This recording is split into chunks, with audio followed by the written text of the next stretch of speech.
There is an aircraft sitting in a hangar right now that can travel faster than a bullet fired from a rifle. Not almost as fast, not close, faster. While a standard rifle round leaves the barrel at roughly 1,700 miles per hour, this machine can exceed 2,000 miles per hour at altitude. It can cross the entire continental United States in under an hour. It can climb so high that the pilot looks down at the curvature of the Earth and up into the absolute blackness of near space. It was designed to be untouchable, unstoppable, and unmatched by anything any enemy could put in the air or fire from the ground. And yet, despite all of that, despite decades of technological dominance, despite its terrifying performance envelope, despite the fact that it has been ready and available for service, this aircraft has never once been used in official combat operations. Not a single confirmed engagement. Not one missile fired in anger. Not one bomb dropped in a declared conflict. And that single fact, that one stunning absence in its record, is one of the most fascinating and deliberately complicated stories in the entire history of military aviation. The aircraft is the Lockheed SR-71 Blackbird. And if you think you already know this story, I promise you, you do not know all of it. Before we go any further, take 5 seconds right now to subscribe. The stories we cover here go places most channels are afraid to go, and you do not want to miss what is coming. Now let us get into this. Because to understand why the fastest, highest flying, most technologically advanced aircraft ever to enter operational service never fired a shot in combat, you have to go back to the beginning. You have to go back to a time when the Cold War was not history. It was the present. It was real. It was terrifying. And the people who built the Blackbird were not building a weapon for a distant future threat. They were building an answer to a crisis that was happening right now, in real time, with consequences that could mean the end of everything.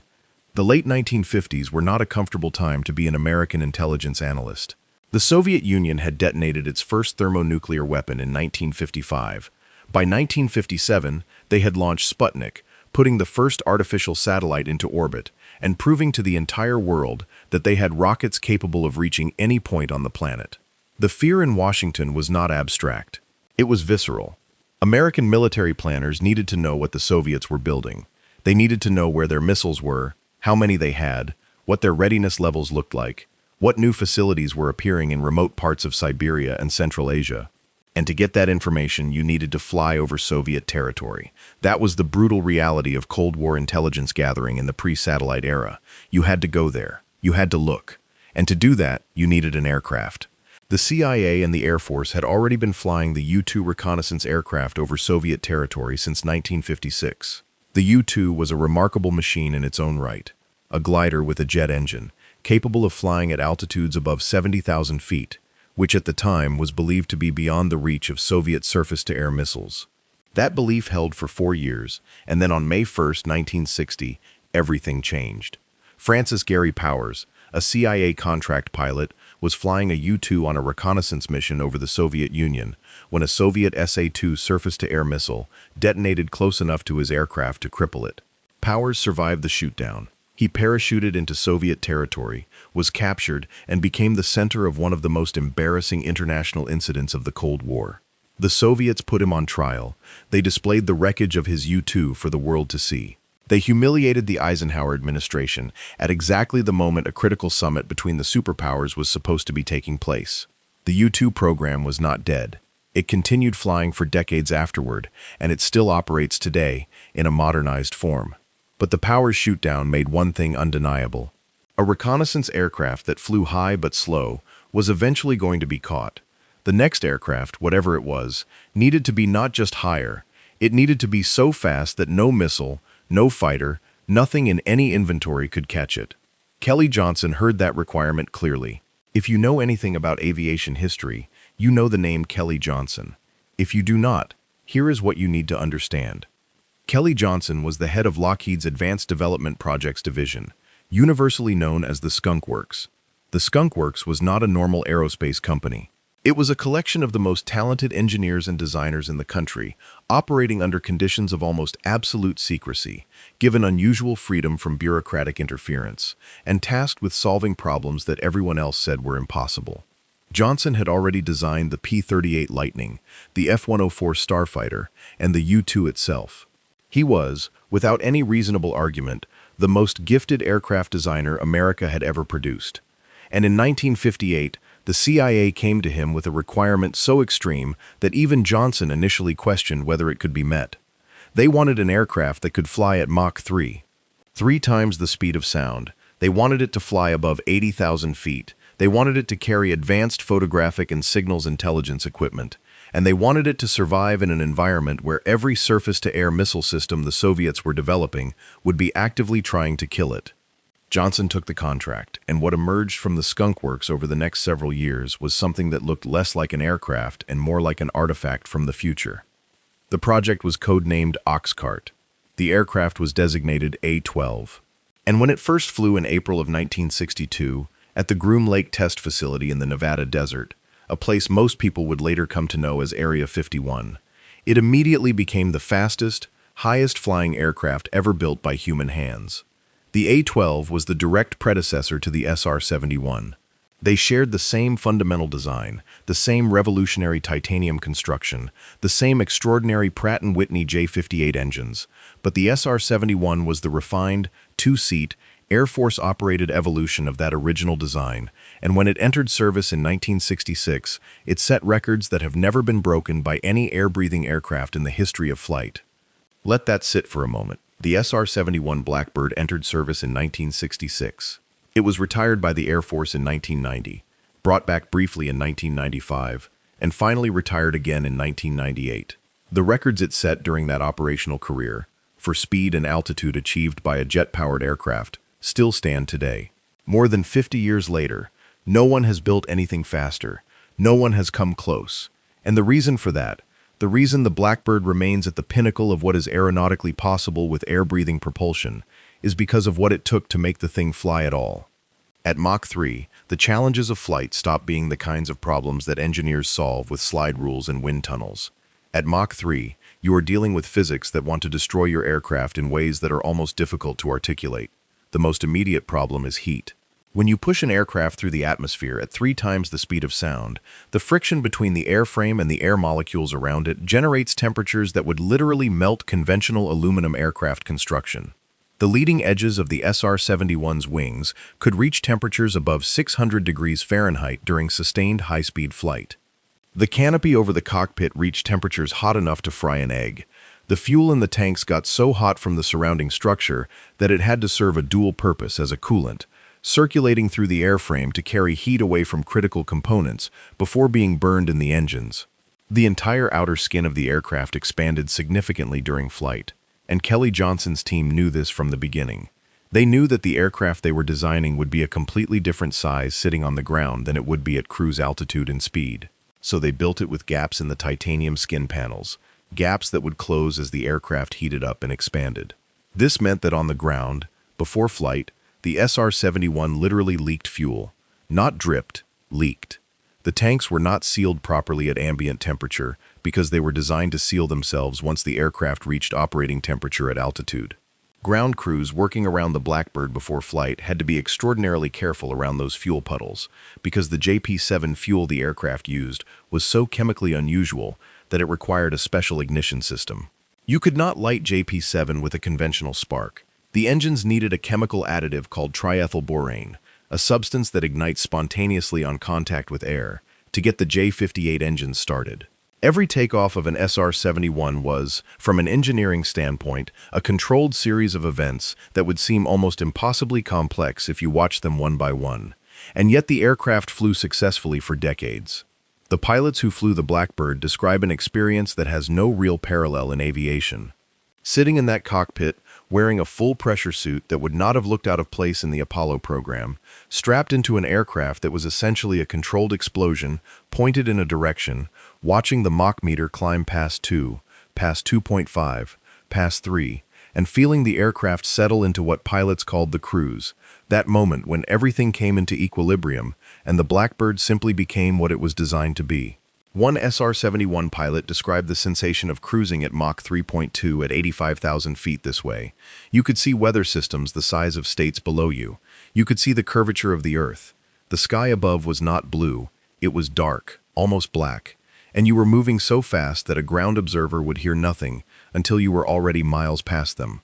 The sound of the aircraft never caught up with it. Think about that. The SR-71 was so fast that it outran its own noise. A Soviet radar operator watching a Blackbird pass through his sector on a screen saw something that was there and gone in a matter of seconds. A Soviet fighter pilot scrambled to intercept a Blackbird was not chasing the aircraft. He was chasing where it had been. The standard SR-71 evasion maneuver when a missile was fired at it was not to dodge, it was to accelerate. Just go faster. And in the entire operational history of the SR-71, across more than 17,000 hours of flight time, flying over some of the most heavily defended airspace on Earth, not a single SR-71 was ever shot down by enemy action. Not one. Over 1,000 missiles were fired at SR-71s during their operational career, according to crew accounts and official records. Every single one missed. The aircraft simply flew away from them. Now here is where the story takes the turn that most people never fully examine. Because with a capability like that, with an aircraft that could fly anywhere, see everything, and come home safely no matter what the enemy threw at it, the obvious question becomes this: why was it never used to actually fight? The SR-71 was a reconnaissance aircraft. That was its designed purpose. Its cameras and sensors could photograph an area the size of 100,000 square miles in a single hour of flight. Its signals intelligence equipment could capture electronic emissions from radar systems, communication networks, and missile guidance systems across an enormous swath of territory. It was built to see, not to shoot. There were never weapon systems designed for the SR-71. No hardpoints for missiles, no bomb bays, no gun. The aircraft was pure intelligence collection, and that was a deliberate and carefully considered choice. But the absence of weapons is not the whole answer to why it was never used in combat. Because reconnaissance is, in its own right, a form of combat power. Information is the foundation of every military decision. Knowing where the enemy's missiles are, knowing the layout of their defenses, knowing what they are building and where they are building it, that knowledge is arguably more powerful than any single weapon system. The Blackbird gave American commanders that knowledge throughout its operational life. It flew over North Vietnam during the Vietnam War, providing real-time intelligence on North Vietnamese air defenses, supply lines, and military infrastructure. It flew in the Middle East following the 1973 Yom Kippur War, when the United States needed rapid intelligence on the situation on the ground. It flew over Lebanon in 1983. It flew over Libya following the 1986 American bombing raid on Tripoli and Benghazi, providing bomb damage assessment. And in every one of those cases, the United States was careful, meticulously careful, to frame those missions as reconnaissance rather than combat. There is a reason for that carefulness. There is a reason that goes beyond military doctrine and into the realm of geopolitics, of deterrence theory, of the fragile and terrifying logic that kept the Cold War from becoming a hot one. The SR-71 was not just an aircraft. It was a symbol. It was a demonstration. Every time a Blackbird flew over or near Soviet territory, or Chinese territory, or the territory of any nation that the United States was monitoring, it sent a message that required no translation. We can go anywhere. We can see everything. You cannot stop us, and we do not need to drop bombs to prove it. That message, that demonstration of capability, without the actual use of lethal force, was in many ways more strategically valuable than any combat mission the aircraft could have flown. Because using the SR-71 in a declared combat role, arming it and sending it to strike targets, would have changed its nature entirely.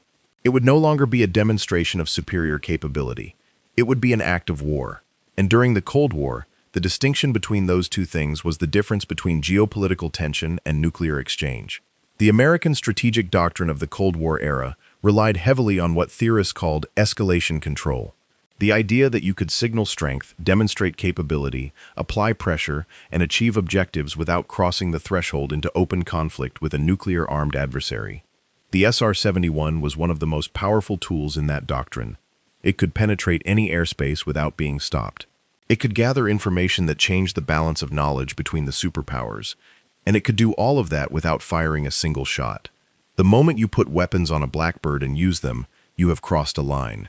You have committed an act of war. You have escalated. And in a world where escalation between superpowers had the potential to end in thermonuclear catastrophe, that was not a line you crossed lightly. There is another layer to this that goes even deeper, and it has to do with the nature of the intelligence the SR-71 gathered and how that intelligence was used. Because throughout the Cold War, one of the most sensitive and carefully guarded secrets of the American intelligence community was the extent to which the United States could monitor Soviet military activity. If the Soviets knew exactly how good American reconnaissance was, they could adapt, they could camouflage, they could move assets underground or undercover. They could change the timing of exercises and deployments to avoid American observation windows. The value of the SR-71's intelligence was directly tied to Soviet uncertainty about what the Americans could see. And if the aircraft had been used in an overt combat role, the Soviets would have known precisely what they were dealing with. They would have had every incentive to study its capabilities, understand its sensors, and develop countermeasures. Keeping the Blackbird in a reconnaissance role, keeping it somewhat mysterious, keeping the Soviets uncertain about what it could see and when, that uncertainty itself was a strategic asset. This is the kind of thinking that does not make it into movies or popular histories, but it is exactly the kind of thinking that governed the actual decisions made by American military and intelligence planners during the Cold War. The men who flew the SR-71 understood this. They understood that they were not combat pilots in the conventional sense. They were intelligence officers. They were collectors. Their job was to come home with data, with photographs, with electronic signals, with information that commanders and policymakers could use to make decisions. One former SR-71 pilot put it this way: "Our weapons were our cameras and our sensors." Every mission we flew was a combat mission. We just fought with information instead of ordnance. That framing is important, because there is a tendency in popular culture to see reconnaissance missions as somehow less than real military operations, as safer, as less intense, as less important than missions where someone is pulling a trigger. That is a profound misunderstanding. The men who flew the SR-71 operated in some of the most heavily defended airspace on the planet. They flew an aircraft that required absolute precision in every aspect of operation, where a mechanical failure at Mach 3 and 85,000 feet gave you essentially no options. They wore pressure suits because if the cockpit depressurized at that altitude, they had seconds before loss of consciousness. They flew over nations that were actively trying to shoot them down, nations that had announced publicly and privately that they considered those overflights hostile acts. And they did it mission after mission, year after year, in service to a strategic objective that most of the public never fully understood. The SR-71 crews were not kept from combat because their aircraft was incapable of fighting. They were kept from a declared combat role because their aircraft was already fighting, in the most important arena of all, the arena of information and strategic advantage. But the story of why the Blackbird was never used in official combat does not end with Cold War doctrine and deterrence theory. There are other dimensions to this that are equally fascinating and considerably less discussed. One of the most significant is the question of what official combat actually means, and whether that framing itself obscures what the SR-71 was actually doing. Consider the overflights of North Vietnam. During the Vietnam War, the SR-71, operating under the codename Giant Scale, and later as part of Black Shield and Olympic Torch programs, flew hundreds of missions over North Vietnamese territory. These missions were flown into airspace that was among the most heavily defended in the world at that time. North Vietnam had Soviet-supplied SA-2 surface-to-air missiles, radar-guided anti-aircraft artillery, and Soviet and Chinese-trained fighter pilots in MiG-17s, MiG-19s, and MiG-21s. Every single SR-71 mission over North Vietnam was flown in an environment where every asset the North Vietnamese had was being pointed at the aircraft. And the North Vietnamese fired at SR-71s, repeatedly, and missed, every time. Were those combat missions? The official answer, then and now, is that they were reconnaissance missions. The SR-71 was not declared to be in combat, it was collecting intelligence. But try explaining that distinction to the pilot, sitting in that cockpit, watching the vapor trails of SAMs climbing toward him at thousands of feet per second, pushing the throttles forward, and trusting that the aircraft would do what it was designed to do, and simply fly away. That is combat. That is danger. That is a man in a machine being shot at by people who want to kill him. The absence of a formal declaration does not change the physical and psychological reality of those missions. The same dynamic played out in the Middle East. In 1973, following the Yom Kippur War, SR-71s flew over the region, providing intelligence to American policymakers who were trying to manage a crisis that had the potential to draw the superpowers into direct confrontation. The Soviets were supplying the Arab states. The Americans were supplying Israel. Both sides were watching the other carefully. The SR-71 missions in that environment were not reconnaissance in any casual sense. They were a direct tool of superpower competition, flown into an active war zone, providing information that affected decisions that affected lives on a massive scale. Were those combat missions? Officially, no. Actually, the question is considerably more complex. There is also the matter of what has not been officially acknowledged. The history of American special operations and intelligence activity is filled with operations that were officially denied for years or decades before eventually being acknowledged or declassified. The Oxcart program, the A-12 overflights of Cuba, China, and North Korea, remained classified for years after the aircraft were retired. When Kelly Johnson's team was building the A-12 and SR-71 at Area 51, the facility itself was officially denied to exist. Pilots who died in test accidents at Groom Lake were not publicly identified as having died there. Their families were told stories. Official stories. That is the world in which the SR-71 operated. A world where official and actual were frequently very different things. And so when we say the SR-71 was never used in official combat, we are saying something very specific and perhaps very narrow. We are saying it was never publicly acknowledged to have engaged in combat. We are saying it never had weapons and never dropped ordnance. But what we are not saying, what we cannot say with absolute certainty, is that every mission it flew was as peaceful and benign as the word reconnaissance might suggest to a civilian audience. Now, let us talk about the technical legacy of the SR-71, because this is another part of the story that most people do not fully appreciate. The Blackbird was not just fast. It was not just high-flying. It was a technological achievement so far ahead of its time that the ripple effects of its development touched almost every area of American aerospace for decades afterward. The decision to build the A-12 and SR-71 from titanium was in itself a story that reads like something from a spy novel. Titanium was the only material that could meet the thermal and structural requirements of Mach 3 flight, but in the early 1960s, the United States did not have enough of its own titanium supply to build the aircraft in the quantities needed. The primary global supplier of titanium ore at the time was the Soviet Union. So the CIA, through a series of front companies and intermediary nations, secretly purchased titanium from the Soviet Union to build an aircraft specifically designed to spy on the Soviet Union. That is not something Hollywood screenwriters could invent. That is the actual documented history of how the Blackbird was built. The Pratt & Whitney J58 engines that powered the SR-71 were equally revolutionary. They were not conventional jet engines in any sense that the term usually implies. At lower speeds, they operated as conventional turbojets, but as the aircraft accelerated through Mach 2 and beyond, the engine inlet system progressively bypassed more and more air directly into the afterburner, effectively turning the engine into a ramjet. A ramjet is one of the simplest types of jet propulsion in principle, an engine with no moving parts that uses the forward velocity of the aircraft itself to compress incoming air before combustion. The J58 was a hybrid, a turbojet that transformed into something approaching a ramjet as speed increased, and then transformed back as the aircraft slowed down. This design, the continuous bleed bypass turbojet, had never been done before at the scale and performance level of the J58. It has never been exactly replicated since. The fuel itself, JP7, was a custom formulation developed specifically for the SR-71 program. Standard jet fuels would have vaporized or ignited prematurely at the temperatures the Blackbird's fuel system experienced.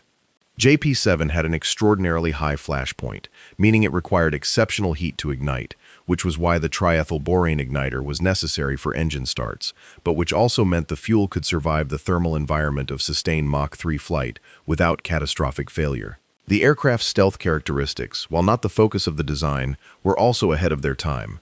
The SR-71's distinctive shape, the chines along the fuselage, the blended surfaces, the materials used in certain parts of the airframe, all reduced its radar cross-section compared to conventional aircraft of the era. The Blackbird was not invisible to radar, but it was harder to track and harder to lock onto than its physical size would suggest. These design principles directly influenced the development of later stealth aircraft, including the F-117 Nighthawk, and ultimately the B-2 Spirit and the F-22 Raptor. Kelly Johnson's work on the Blackbird effectively created the theoretical framework that Skunk Works engineers would later use to design the first true stealth aircraft. In that sense, the SR-71's legacy is not just the aircraft itself. It is the entire generation of aircraft that followed it, aircraft that changed the nature of air power in ways that are still being felt today. The men who flew and maintained the SR-71 also represent a unique chapter in the history of military aviation. The pilot training pipeline for the Blackbird was extraordinarily selective. You could not apply to fly the SR-71. You were selected. Candidates were typically experienced fighter pilots, often with combat experience, who had demonstrated exceptional skill, judgment, and the particular combination of technical aptitude and psychological resilience that the aircraft demanded. Flying the SR-71 required mastery of systems that operated at the absolute edge of what was physically possible.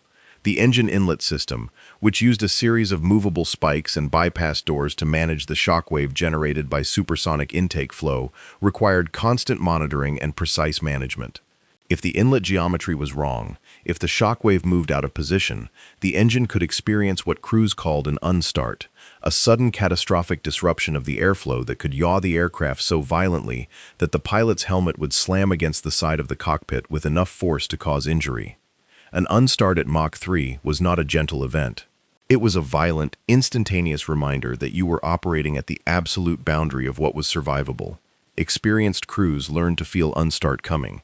They developed sensitivity to subtle changes in engine instruments and aircraft behavior that allowed them to make adjustments before the event occurred.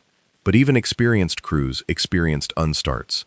And the fact that they recovered from them, that they brought the aircraft back under control at speeds and altitudes where any loss of control was potentially fatal, speaks to the caliber of the people who flew the Blackbird. The RSOs, the reconnaissance systems officers who flew in the back seat, were equally selected and trained.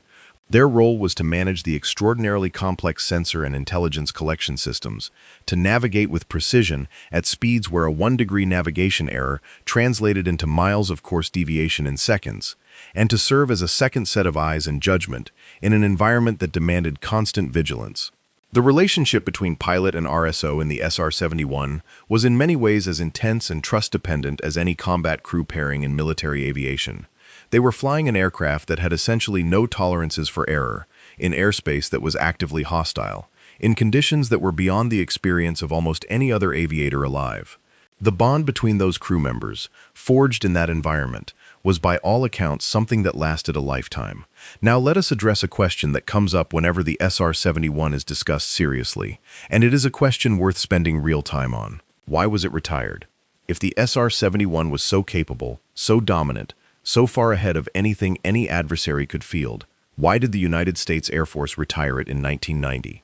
Why did they bring it back in 1995, only to retire it again in 1998?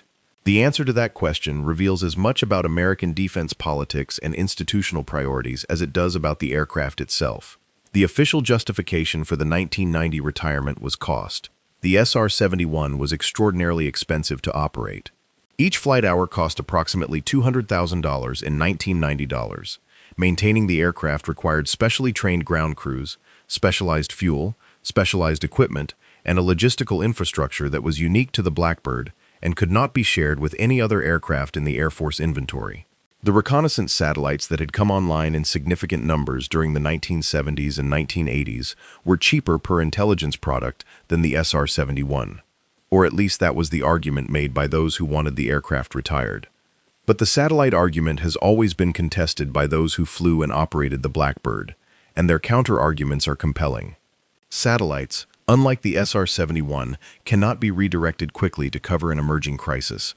A satellite follows an orbital path that is determined by physics, not by the intelligence needs of the moment.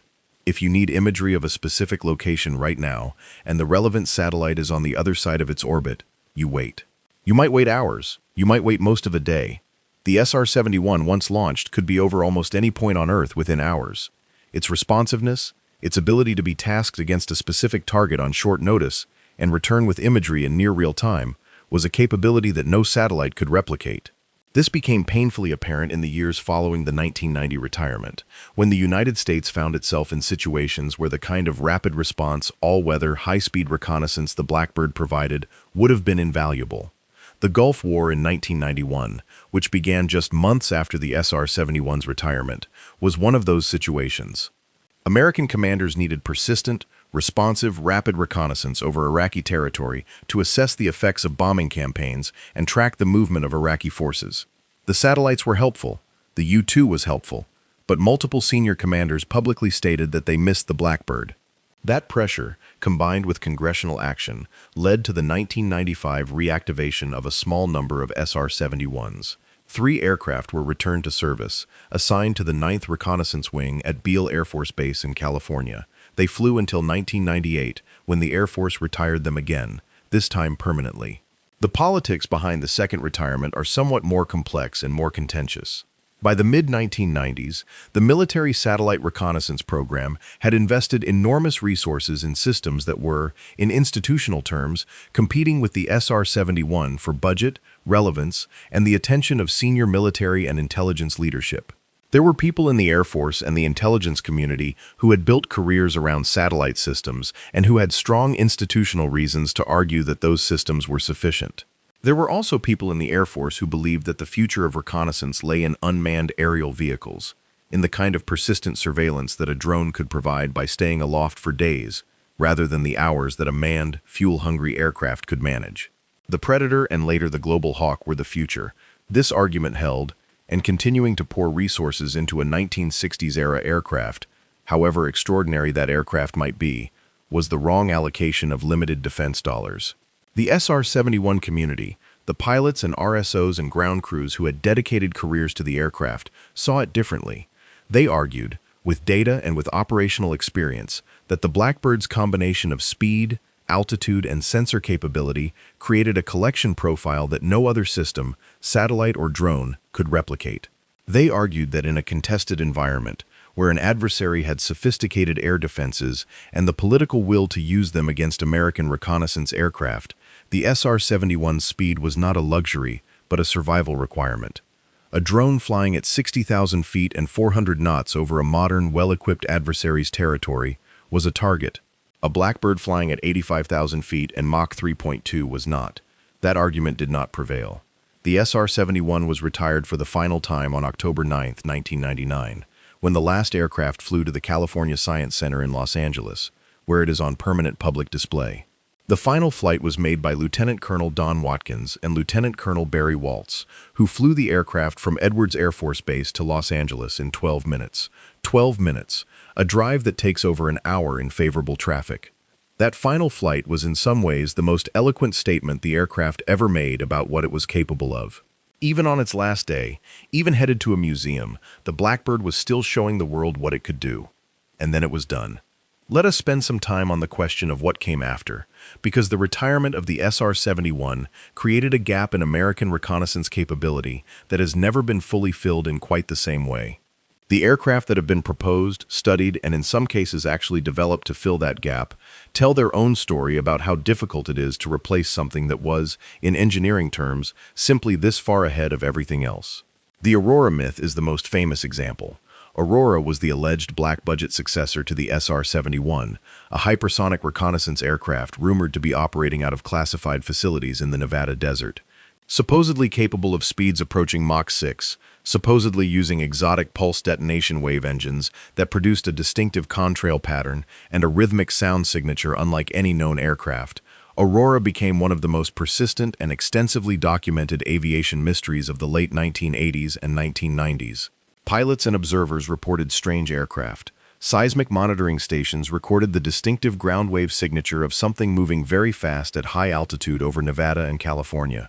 Aviation journalists pieced together fragments of evidence and reported on what seemed to be compelling indicators of a real program.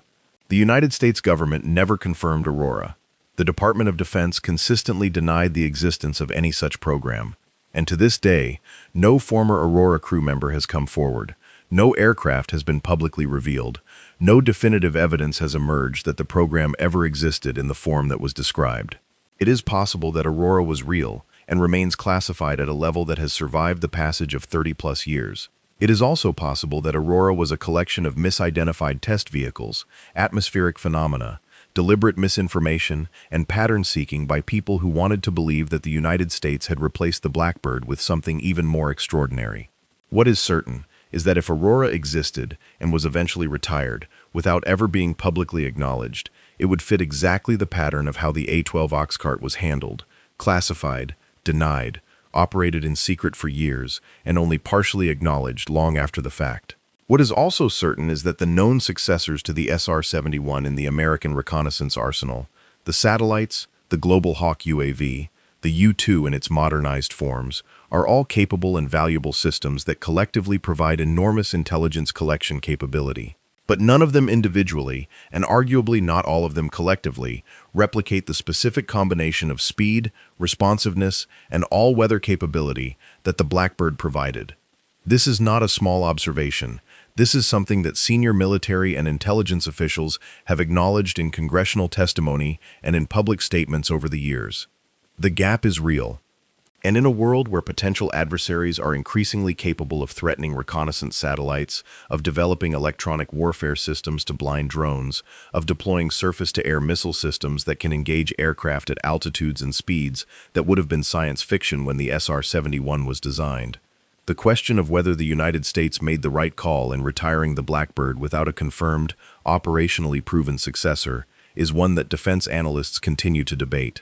There are programs underway that may eventually fill that gap.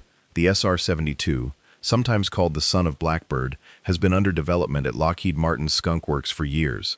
If it eventually enters service, it will be capable of Mach 6, twice the speed of the SR-71, and unlike its predecessor, it is being designed from the outset to carry weapons as well as sensors.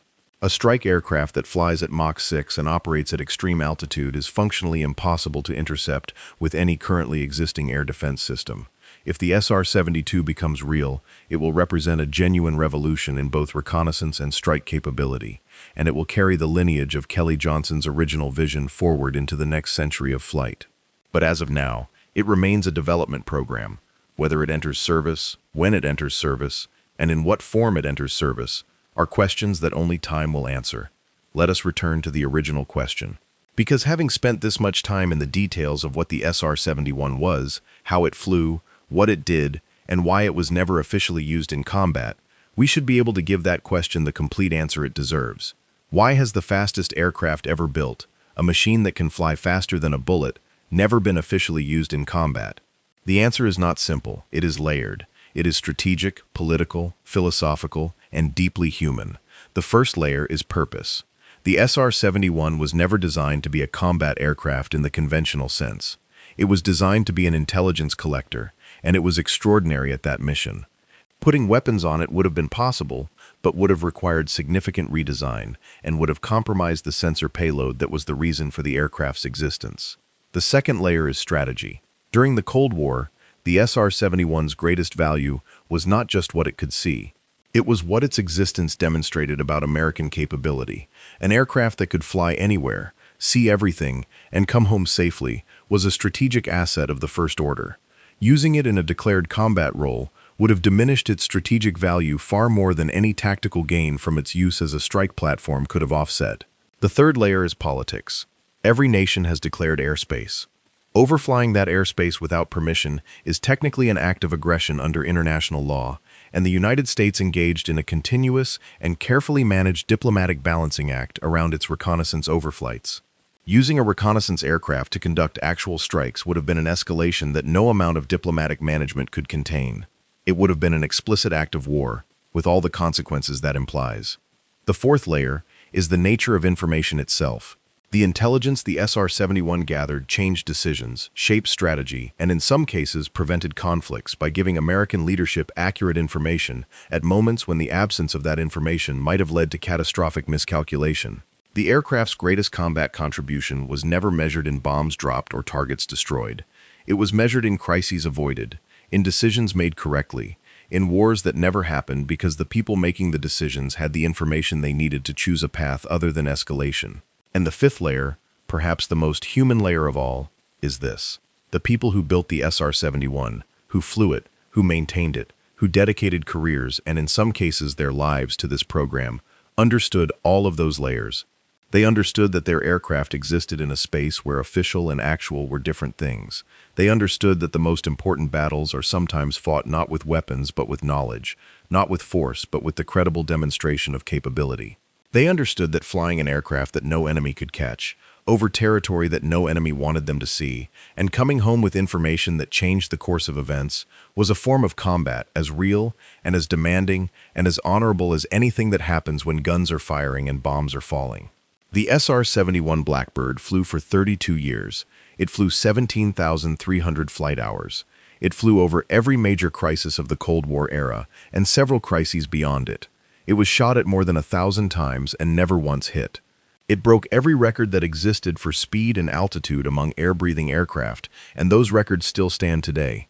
It was retired not because it was defeated, not because something surpassed it, but because of budget calculations and institutional politics that its advocates have argued, with considerable force, were wrong. And it sits now in museums, in Air Force bases, in science centers, where people walk past it and take photographs, and perhaps feel a vague sense of wonder, without fully understanding what they are looking at. What they are looking at is the most extraordinary aircraft ever built by human hands. An aircraft so far ahead of its time that more than 5 decades later, no one has built anything faster. An aircraft that fought a different kind of war, a quieter war, a war of information and presence, and demonstrated capability, and that won that war so completely and so invisibly that most people have no idea it was ever fought. The next time you read a headline about a crisis averted, about a confrontation that walked back from the edge, about 2 superpowers managing to find a path away from direct conflict during the most dangerous 50 years in human history, know this. Somewhere in the history of how that outcome was reached, there is a thread that leads back to an aircraft that no one could catch, flying so high and so fast that it could see